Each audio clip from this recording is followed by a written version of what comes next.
Good Wednesday morning, everyone. Welcome back. You're watching the Kaiser Report. Kaiser and I are coming to you today with a few pieces of news that are taking place. I'm sure you're all familiar with what's going on in New York with the acquittal of Mr. Penny on the subway death that took place. And there's a lot of people in New York losing their minds over this, while they want to heroize the murderer that killed the CEO from United Healthcare. All of a sudden, Luigi is a hero they want to build statues to, and loud, but they want to get rid of Mr. Penny for doing the right thing in saving some lives on that subway. It is mind-boggling. You cannot write fiction to match what's going on in this country today. They've lost their minds in some cases, and they want to, riot in the streets over someone that was acquitted by a jury of his peers, and they're making it a racial thing drummed up by Black Lives Matter, and they're looking to have problems in the streets in New York over this particular incident. And the Penny family is unbelievably, I can't describe it to you, but this young man is going to have to leave New York. There is no peace in his future staying in that city in any way possible. Between the civil suits that are being brought by people who have no business bringing a suit, in some cases homeless, with no wherewithal to do it, but they see a dollar at the end of the tunnel, and that's where they're driving for money. And it's driven by money, and it's driven by racial hate. And this has to come to a stop, and I cannot wait for the 20th of January to happen so we can reverse some of this nonsense that is taking place in the city of New York and around the country. When you look at some of the problems that are taking place right now in this country, it's almost unbelievable. It's Stephen King stuff. Even if he wrote it, you wouldn't believe it. It's unbelievable. But anyway,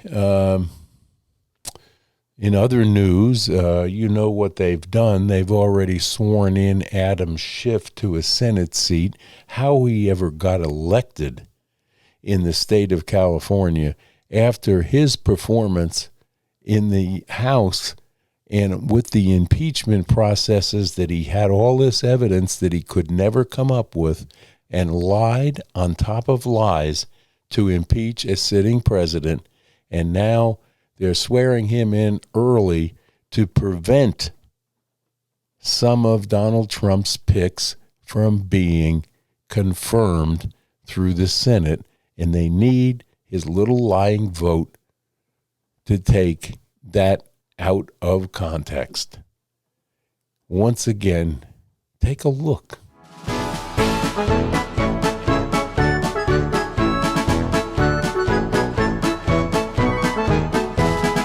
Here comes the money. Here we go. Money talk. Here comes the money. On the day Donald Trump leaves office, the Justice Department may indict him. Very strongly in favor of indicting the president when he is out of office. I don't think the incoming president should be threatening his political opponents with jail time. That's not the kind of talk we should hear from a president in a democracy.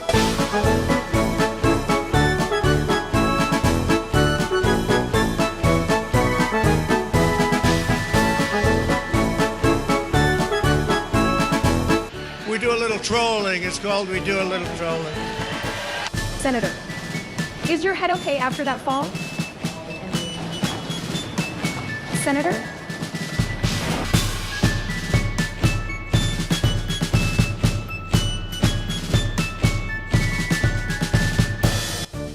I'm not being nice, guy. If we do not lead the world, what nation leads the world?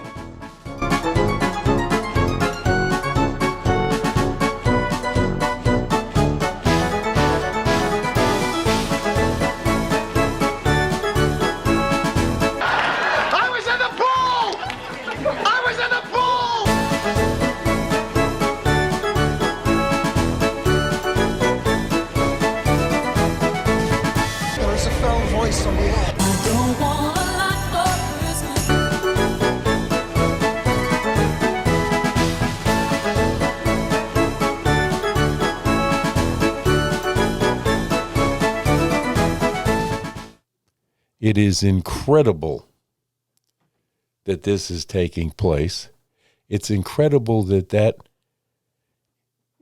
fool is now going to sit in a Senate seat and still be able to cause havoc throughout our legislative branches and continue with lies and mistruths to the American public. Do they not realize at all what America voted for and why we voted the way we did in this past election?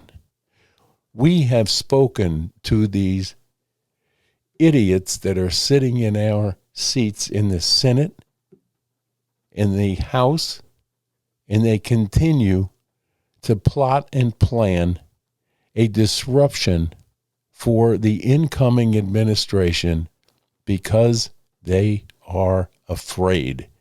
They're afraid of people finding out the truth. They're afraid they're going to be finally held accountable for some of the things that they thought they were getting away with and did not. This is unbelievable that they're going to plot to do this. And as these candidates go up and down the halls of Senate, meeting with senators, trying to tell them what their positions are before the confirmation votes have to take place, look what's happening. They're in the back rooms together, plotting how to stop this from happening and stop this from someone holding them accountable for the mistakes and the screw-ups that they have made and the lining of their pockets with the dollar bills that should not have happened through stock trades, through graft. I don't care how they did it. They did it because you don't go in to a seat like AOC did, sit in that seat broke for the first day, and by the end of the first year in that seat, you have $1 million in the bank. There's something wrong there, and then no one ever looked into it or is willing to look into it until now, and the fear in their faces is evident and palpable that they're afraid that Donald Trump will put in the people with the wherewithal to find out what the heck has happened there and hold them accountable for it. So they are banding together now to put a stop to the nominated people and keep them out of this administration, which brings me to wonder why we don't do this reset appointment thing that is available to Donald Trump right now, but has not been used in quite some time. And I'm sure that that's going to have to be the way that he's going to get some of these people in. It's a travesty that we have a president that is sitting right now. It is unbelievably, you just wouldn't believe that anything like this could be happening before your eyes. Just take a look at this.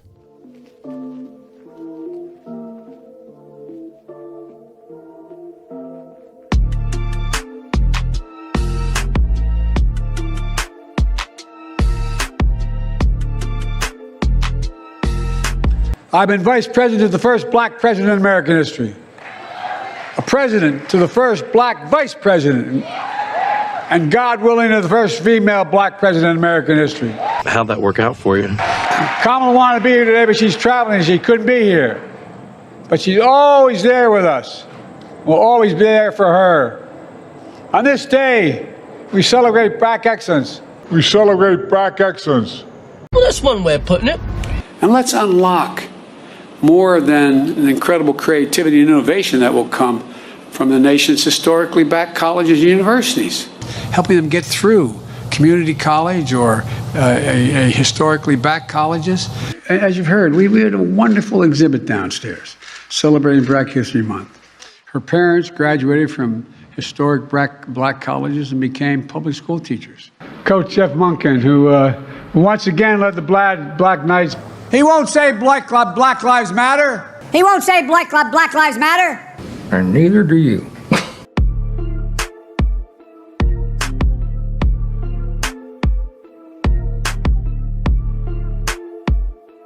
$20 million new business applications during this administration.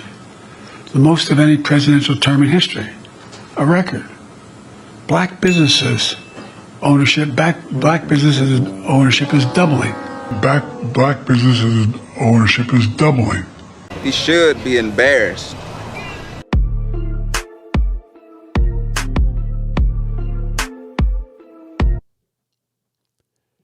Well, it's amusing, and if we find some humor in it, let's laugh about it, but it is not a funny situation that we're facing right now. And go on and on and on with making decisions, and I don't know what his program is. Maybe he's trying to build a legacy that has been shredded over this last 2 years by doing something with days left in his administration that he believes will be unreversible or hurt Donald Trump. That's all I can figure, folks, that this is how it's happening and why it's happening. It's a little difficult to believe. And that brings us to what's going on over there at The View. Have you been looking at some of the clips and memes that are going on here on YouTube? And I hope you're not tuning into The View to give them any viewership, because these people have lost their minds. Whoopi Goldberg has gone round the bend. I can't believe some of the things that come out of her mouth. And then you have the other one, this Hostin, Sonny Hostin, that is just, it says the most ridiculous things. I just don't understand how they're even getting viewers, never mind why the network is leaving them on with the poison that they spew and the lies they tell to their viewership. It's absolutely incredible at the things that come out of their mouths. And now with this Penny thing, Whoopi is losing her mind over that. And then she's going to lose her mind over the fact that he, is going to be president. She had the audacity to come on this morning or yesterday and make this statement that everybody needs to go home and spend time with their family because it's the last time you're going to be able to do it until January 21st. What an idiotic thing to say. And then the other one comes in and says, no, you got to be worried now. We'll just, here, take a look.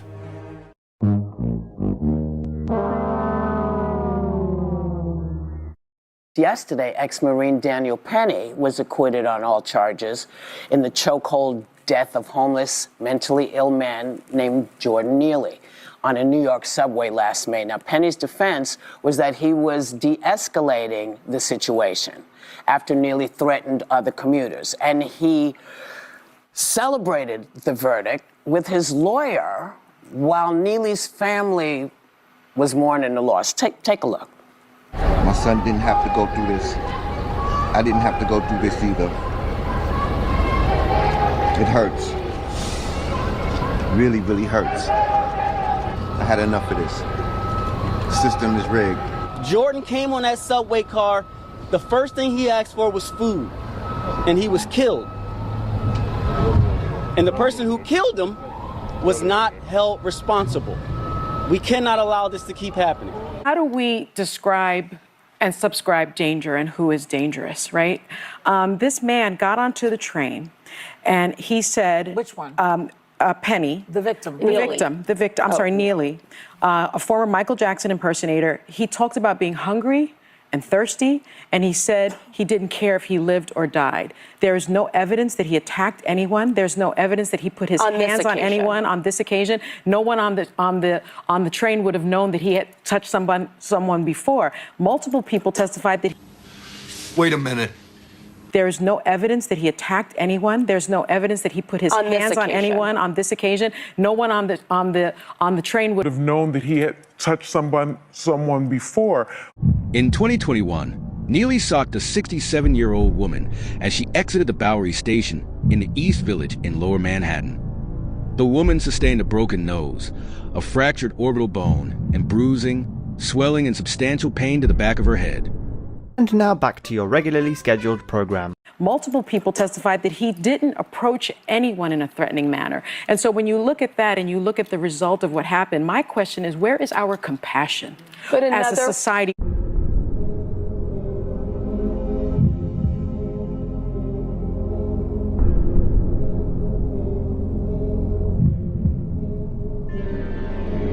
He sounds like a great guy. When we had Governor Hochul on the show, she did mention that we need some kind of reforms to the way that it is a small number of repeat offenders that in general on the subways are the ones that a lot of us are afraid of. And this gentleman punched a 67-year-old woman in the face. But no one on the train that knew should have that. come with some kind of... Come on.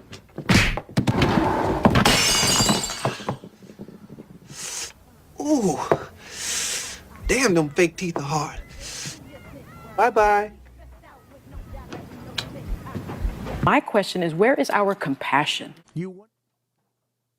Unbelievable, isn't it? Unbelievable that anyone can tune into this program and have a monicum of sense left in their minds, or any common sense at all, of what's going on in the real world, because these people are pampered, they're overpaid, and they don't know what it's like in the real world, and they never will. Just because Whoopi looks like a bag lady doesn't mean that she has that experience. Millions of dollars these people are paid every year. They're rich beyond your imagination. So don't give them the time of day if they're going to lie to you. If they provide you with some valid information and help along the way, that's one thing. But when they constantly try to whip up the population into thinking that everyone is in danger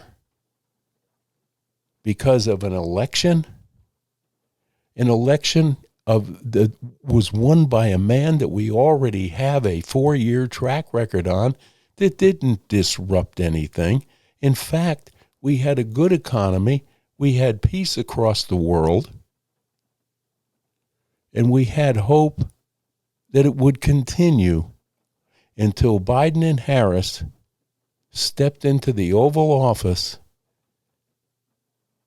and the West Wing filled it with despots and DEI hires and destroyed everything that was built by previous administrations that was going along good, and they used COVID, number one, to get elected, and number two, to put in programs and people that tried to destroy the country that we live in, and did it with abandon.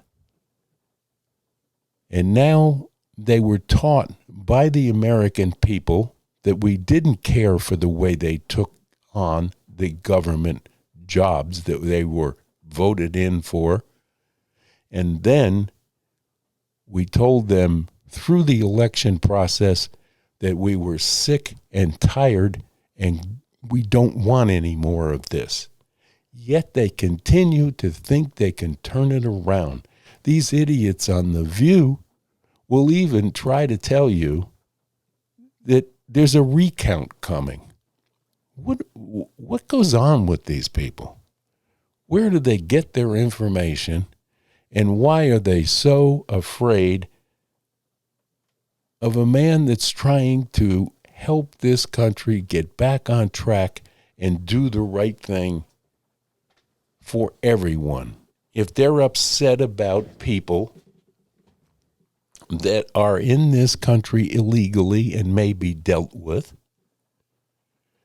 they shouldn't be, because they're the ones, along with our government officials and President of the United States, that tell you continuously on their programs and in their speeches that no one is above the law. If no one is above the law, why is Hunter Biden being pardoned?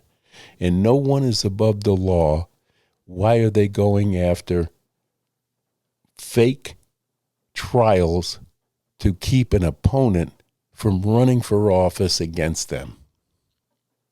If no one is above the law, why does Alvin Bragg even exist in the judicial system of New York City? If no one is above the law, why does Adam Schiff exist?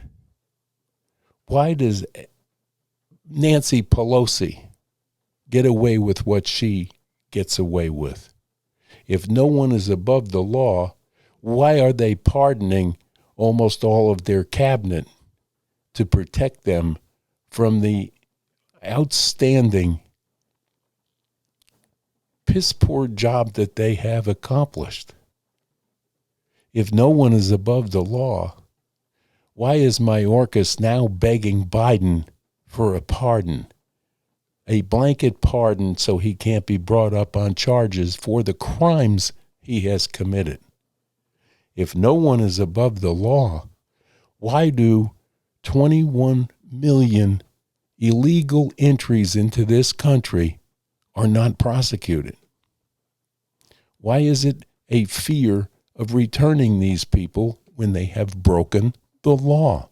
No one cares about that. But let anyone associated with Donald J. Trump try to say that they're innocent for something. Why is it that we're pardoning all of this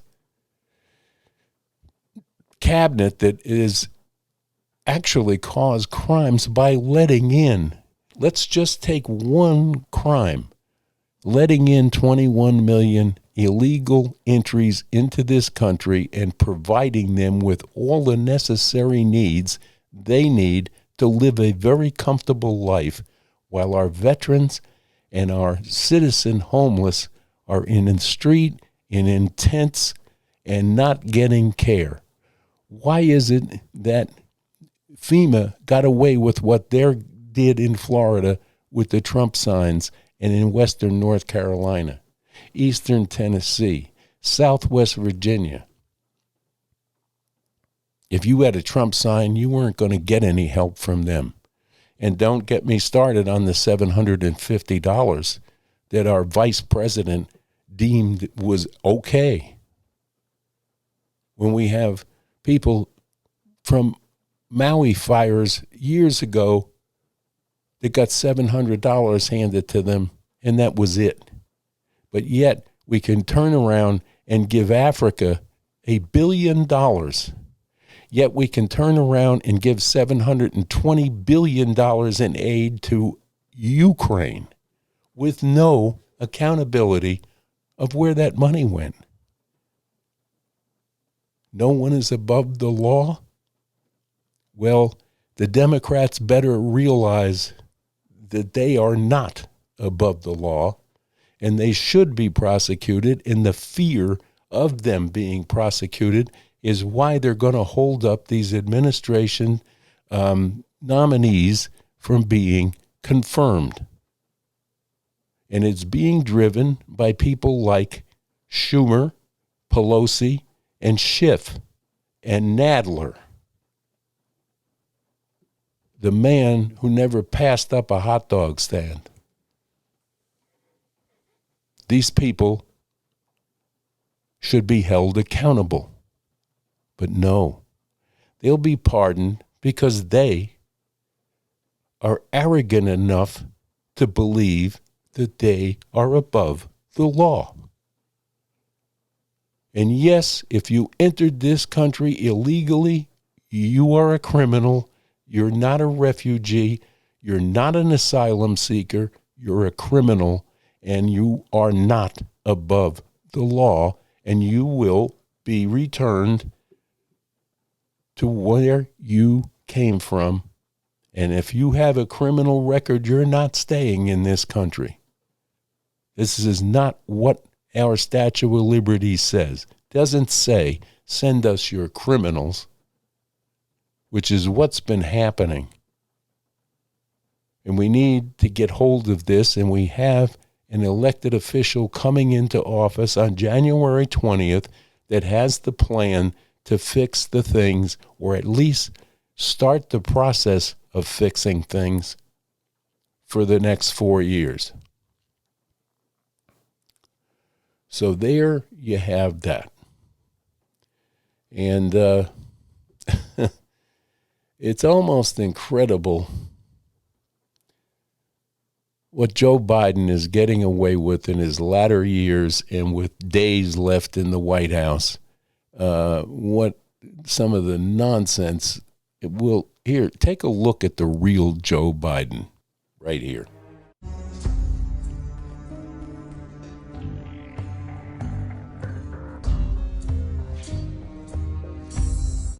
This process will be determined by the Syrian people themselves. The United States will do whatever we can to support them, including through humanitarian relief to help restore Syria after more than a decade of war. The United States continues to be the world's largest provider of humanitarian aid and development assistance. And that's going to increase. You know, that's the right thing for the wealthiest nation in the world to do. And today, I'm announcing over $1 billion in new humanitarian support for Africans displaced from homes by historic droughts and food insecurity. The U.S. will provide nearly $1 billion more in weapons support for Ukraine. This after the Biden administration already announced a $725 million aid package earlier this week. America has provided upwards of $62 billion in military aid since Russia's invasion in February of 2022. Interesting, isn't it? Very interesting.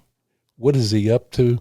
He's trying to build a legacy that he has not worked to provide for the 47 years that he has set on the tit of government and accomplished next to nothing. There is nothing he can hang his hat on. And if he thinks by going to an economic summit and bragging about his Bidenomics and what it's done for this country, it is pure drivel and BS, because it is exactly opposite of what he stood there and told people the other day. So with that, it's Wednesday. It's hump day here in East Tennessee. It is pouring the rain. We need some rain here. We're getting a couple of days of it and maybe another day or two. It's going to turn cold tonight, so we'll have some freeze on the roads. I fear that the trees will be somewhat damaged. If this rain keeps up and it goes to a fast freeze, we're going to have some more downed trees here on our property, and I'm sure around the area. Western North Carolina is getting a little bit of a break with the temperatures, and hopefully those people that are trying to regain their homes and rebuild what they've lost are going through a trial and tribulation, and I pray every day that these people will survive and things will be okay and they'll get some help somewhere when they put together this disaster bill that the Senate is sitting on their hands on, and we can get these people some relief funds rather than handing billions of dollars overseas to people that we don't know and because they had a drought. So hopefully we'll get some answers to these things and figure out what's going to be needed to get these people back on track in Western North Carolina, Georgia, East Tennessee, Southwest Virginia. They went through hell and back.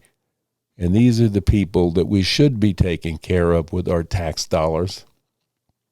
But yet, we're giving it away so Zelensky and the like can build their bank accounts just in case they get overthrown and pushed out of their country like Assad. Which brings us to that war that's going on. I guess Israel took care of some airports and things of that nature that were military related. Military installations were bombed. There was a chemical warfare research center that they took care of, which is a good thing, and that will continue. Biden is taking claim for the downfall of Assad, which is a joke at best. But because he sent a couple of bombers out to hit a couple of targets there, he thinks he can lay claim, to that victory, which is so far from the truth. It's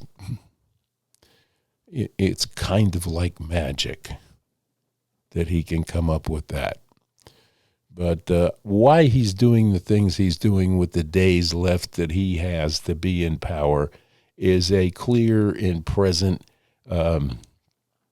attempt at muddying up the waters for the incoming administration so he can go on to the press conferences and say, see, I told you that would mess everything up. And he is the reason we have the strife across this world that we have, because he has shown the world stage the biggest weakness that this country has ever experienced, not only in military, but in diplomacy and economics, and the sheer fact that he had an entire appointed cabinet that did nothing at all, and they have the gall now to come out and say,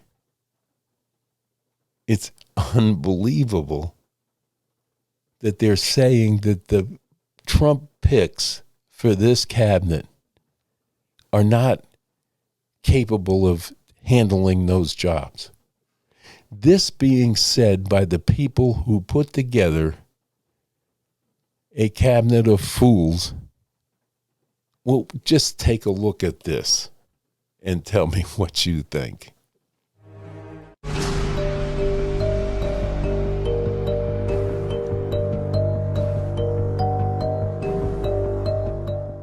Do you then punt to a recess and try to recess the Senate for 10 days and get those appointments in? Well, it's an option, but obviously it takes, you have to have all Republicans vote to recess as well. So the same Republicans that you mentioned that might have a problem voting for somebody under regular order probably also have a problem voting to put the Senate into recess. You have to have concurrence from the House. There's a process. All this is a process. But I don't think any of those things are necessarily off the table. So, Senator Coons, you just heard it there. Majority Leader Thune says it's not off the table. Let's get your reaction to this possibility and your Republican colleagues you speak to. How likely is this? Well, Jonathan, as you've been discussing this morning, a number of President-elect Trump's picks are alarming. Are folks who are just demonstrably unqualified to lead the critical agencies they've been nominated to lead. A number of President-elect Trump's picks are alarming. Are folks who are just demonstrably unqualified. Really? The soon-to-be Biden administration is looking to bring Dr. Rachel Levine into the fold. Pennsylvania's health secretary has been nominated to be assistant health secretary for the U.S. Department of Health and Human Services. When news broke, Pennsylvania Health Secretary Dr. Rachel Levine was tapped to become assistant health secretary for the Biden administration and the first openly transgender federal official confirmed by the U.S. Senate. I think it's exciting for the country and the world. The world, Craig. Shit, not just the city, the world.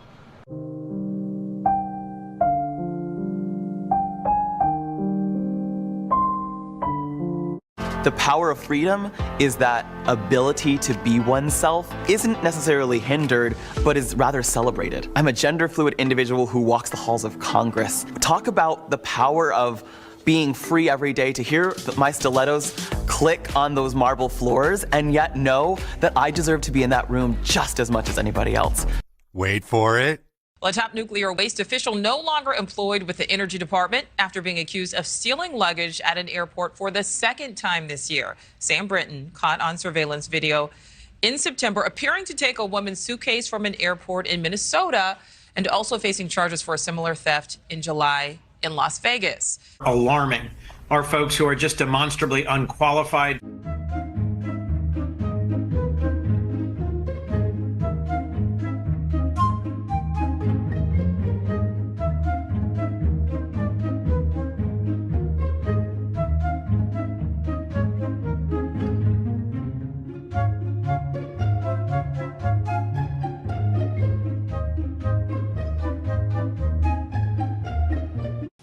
Think about that.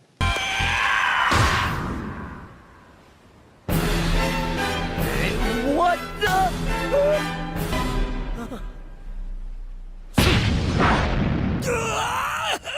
Unqualified. We are led by very, very stupid people. Very, very stupid people. Interesting, isn't it? How they can put these people in charge and sail them right through the confirmation of a Democratic-controlled Senate. And we had to live with that for 4 years. And now with the people that have the wherewithal to fix all of what they messed up, they're going to hold up their nominations because they're not the correct people for those jobs. Oh, I beg your pardon. You cannot fictionalize and make up these things and have people believe that it actually happened before your very eyes. And here we are. Can't wait for January 20. Cannot wait. I pray every day that it comes fast, and I pray every day that these people that have made these mistakes will at some point in life become accountable for the lives lost, the sheer misery that they have caused in certain areas of the world, and so on and so on. No one is above the law. That's their words, and we should hold them to it. but he'll pardon a list of despots that will choke you at the end of his reign. Have a great rest of this Wednesday. And if it's raining by you like it is here, try to enjoy it. We need the water. Pray every day for the incoming administration to be approved. Pray every day for Donald Trump. And pray every day for Joe Biden, because I fear that he's just being used by someone who has really a warped sense of humor. So from Kaiser and I today, we're going to say to you, stay safe, stay strong, and stay tuned to the Kaiser Report in this wonderful Christmas season. Bye-bye now.